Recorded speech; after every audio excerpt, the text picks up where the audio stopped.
নমস্কার, কেমন আছো সবাই? আমি নমিতা। আমার একটা নতুন ব্লগে সবাইকে স্বাগত। সকালবেলা স্নান করে সোজা ঠাকুর ঘরে চলে এলাম। ঠাকুরঘরটা পরিষ্কার করব, এখান থেকে ব্লগটা শুরু করলাম। আশা করি তোমাদের খুব ভালো লাগবে। আমাদের জীবনের সবচেয়ে বড় চ্যালেঞ্জ কি জানো তো?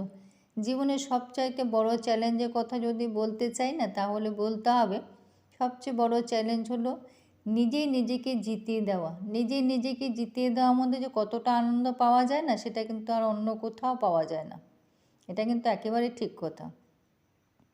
আর নিজেকে জিতাতে হলে না, তাহলে কিন্তু এদেরকে আমাদের সব সময় আমাদের সঙ্গে রাখতে হবে। তাহলে কিন্তু আমরা নিজেকে জিতাতে পারবো। সেটা কিন্তু আমরা কখনোই রাখি না। এটা ঠিক। আমাদের যতক্ষণ কথা একটা আছে না, যতক্ষণ আশ আছে ততক্ষণ জীবন আছে। আশা ছাড়া তো আমরা জীবন চলেই না। তাহলে তো কেউই আমরা বাঁচতে পারবো না, তাই না বলো? তো দেখো ঠাকুরঘরটা আমার কিন্তু গোছানো হয়ে গেছে। এখনও পুজো দেওয়া হয়নি, গুছাতে অনেকটা সময় লাগে। তো গুছানো হয়ে গেছে, সবটা দেখো সাজিয়ে গুছিয়ে নিয়েছি। তো সব মুছে আবার অফ ক্যামেরা সবটা মুছে নিয়েছি, মুছে আবার সাজিয়ে দিয়েছি।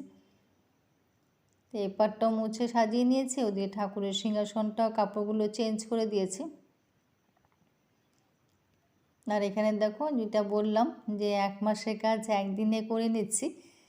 যেহেতু সন্ধ্যার সময় তেজপাতা লবঙ্গ ধুনো দিই আর কি, এটা ফুরিয়ে গেছে, তো এটা আনা হয়েছিল, তো এটা রেখে দিয়েছিলাম যে আজকে তোমাদের সাথে শেয়ারও করব যে আমি কীভাবে করি আর কি 1 মাসের কাজ একদিনে। তো তেজপাতাগুলো কেটে নিলাম।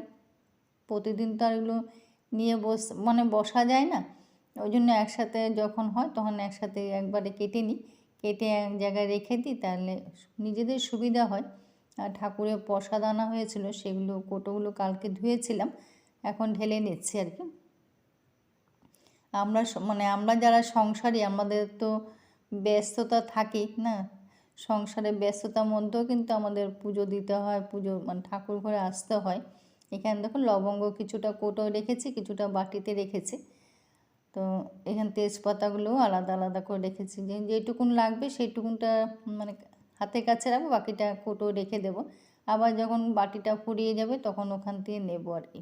তো এইভাবে রাখি, দেখো যতটা পারি ততটা সাজিয়ে গুছিয়ে রাখার চেষ্টা করি। এখানে গঙ্গার জলও রেখে দিয়েছি অল্প করে। এমনি বেশি জল বেশি পরিমাণ জলটা আছে, এখানে অল্প করে হাতের কাছে রাখি যাতে পুজোর সময় সুবিধা হয়।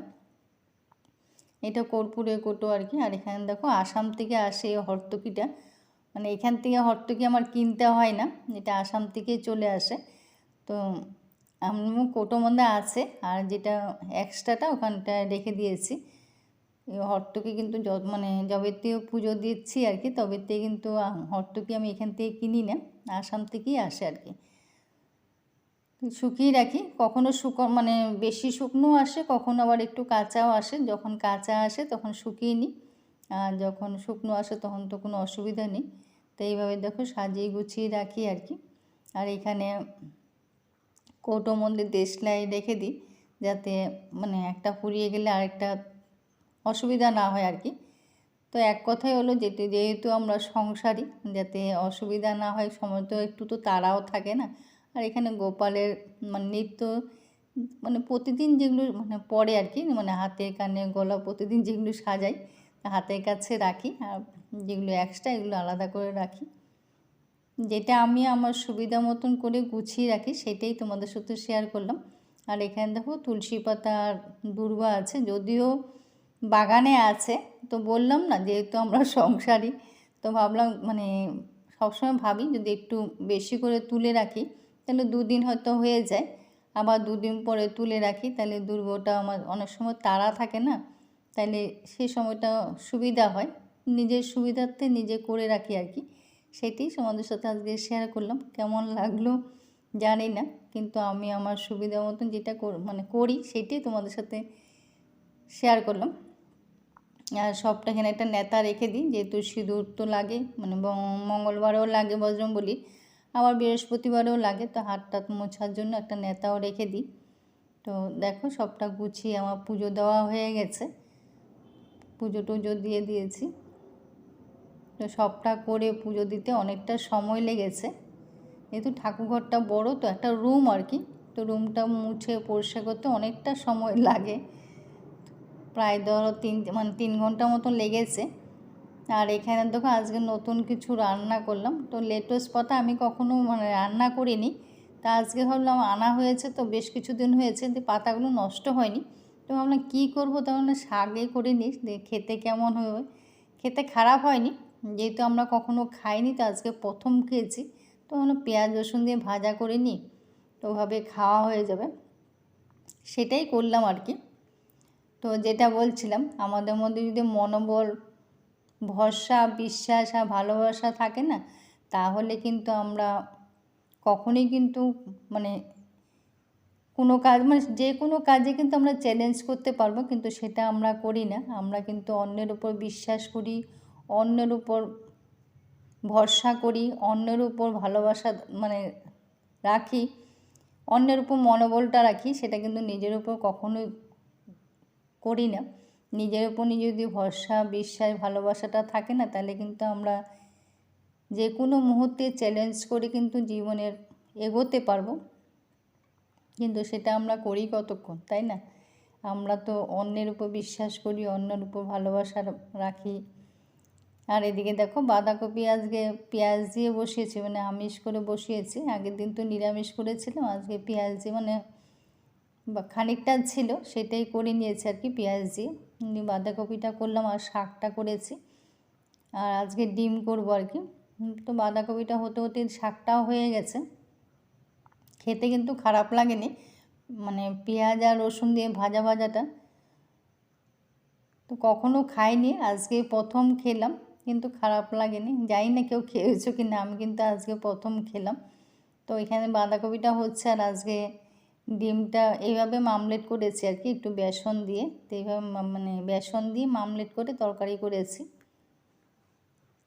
এদিকে পেঁয়াজ কুচি দিলাম, আর টমেটো না, ভুল বলছি, দিয়ে ধনে পাতা আর ডিম কয়েকটা দিয়ে এটাকে একটু বেসন দিয়ে তারপর মামলেটটা করেছি। তো এমনিও করা যায়, আজকে একটু বেসন দিলাম, একটু ভারীও হয়েছে। তো এদিকে দেখো বাঁধাকপিটাও হয়ে গেছে।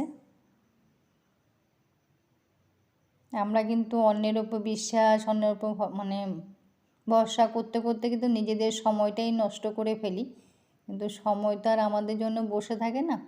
এদিকে ভাতটাও বসিয়ে দিয়েছি। যখন দিনের শেষে হিসাব করতে বসি না, তখন দেখি নিজেদের খাতায় শূন্য। শূন্য বললেও ভুল হবে, শূন্য বললে তো শূন্য থেকে শুরু করা যায়। এদিকে ডিমটাও মামলেট করে নিয়েছি, শুরু করা যায়, কিন্তু একেবারে বিয়োগের খাতা চলে যায়। তার জন্য সময় থাকতে কিন্তু সবটা শুরু করা উচিত, সময়কে মূল্য দেওয়া উচিত। এদিকে ডিমের মশলাটা দিয়ে একবারে বসিয়ে দিয়েছি। আজকে ডিম হয়েছে আর কি, ডিম আমলেট করে এইভাবে রান্না করলাম। আমাদের পাড়ার মধ্যে একটা মেয়ে মাধ্যমিক পরীক্ষা দিয়েছে। তো মাধ্যমিক পরীক্ষা দিয়ে আসার পর একে আমি জিজ্ঞাসা করলাম কেমন হয়েছে, তো বললো ভালো হয়নি। তো দেখো রান্নাবান্না কমপ্লিট হয়ে গেছে। তাই আমি বললাম কেন, অঙ্ক পরীক্ষা ছিল। তো বললো অঙ্ক কমন পড়েনি। তো বললো দুইটা অঙ্ক তো নিজে করেছিলাম, তারপরে দেখলাম মনে হচ্ছিল ভুল হচ্ছে। আবার আরেকজনকে জিজ্ঞাসা করলাম, তখন ও আবার বললো, পরে বাড়িতে এসে দেখি আমি যেটা করেছিলাম সেটাই ঠিক ছিল। একেবারে সন্ধ্যায় চলে এলাম, দুপুরে রান্না বান্না করে খাওয়া দাওয়া করে তারপরে একেবারে কিন্তু সন্ধ্যায় চলে এলাম। তো সন্ধ্যায় ধূপবাতি দিতে, তো যেটা বলেছিলাম আর কি সকালবেলা, যে ধূপবাতিতে যেগুলো দিই আমি, সেটাই সকালবেলা যেটা কেটে কুটে গুছিয়ে রেখেছিলাম সেটাই শেয়ার করছি।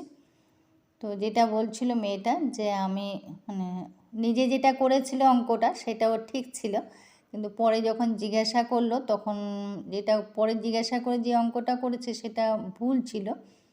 পরে বাড়িতে এসেও নিজে আফসোস করছে যে আমি ভুল অঙ্ক করে এসেছি। তো সেটাই ওকে বললাম, যে নিজের উপর নিজের বিশ্বাস ভরসা তো রাখতেই হবে। তো সেটাই বলছেন। তো সন্ধে দিয়ে দিচ্ছি আর কি, এখন সন্ধেও হয়ে গেছে, তারপরে পুজো দেব।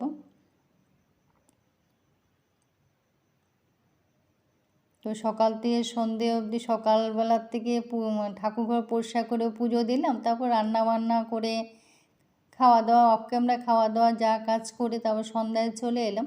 তো সন্ধ্যা দিয়ে তারপরে ঠাকুরঘর পুরো বাড়ি ধুনো দেখিয়ে তো দেখাতে দেখাতে দেখি তাও পুজো দেওয়া বরকি। তো নিচে আর অফ ক্যামেরায় নিচে ধুনোটা দিয়ে দেবো, মানে উপরটা তো তোমাদের সাথে শেয়ার করছি, আর নিচে ধুনোটা অফ ক্যামেরায় দিয়ে দেবো। উপরে দিয়ে নিচে আমি তুলসী মঞ্চে বাতিটা আগে জ্বালিয়ে আসি, তারপরে উপরে এসে ধুনোটা দিই, তারপরে নিচে যায় আর কি। অনেকবার উঠানামাটা হয়।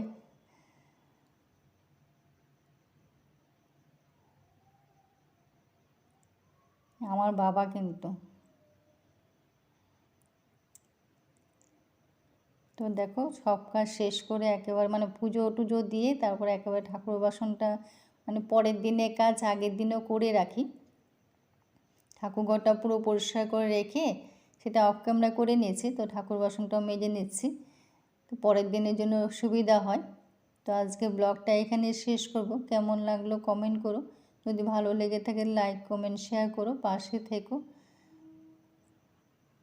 সাবস্ক্রাইব করে একটা বেল আইকনটা করে রাখো, তাহলে পরে ভিডিওটা নোটিফিকেশনটা পাওয়া যাবে। আজকে ব্লগটা এখানে শেষ করলাম। সবাই ভালো থেকো, সুস্থ।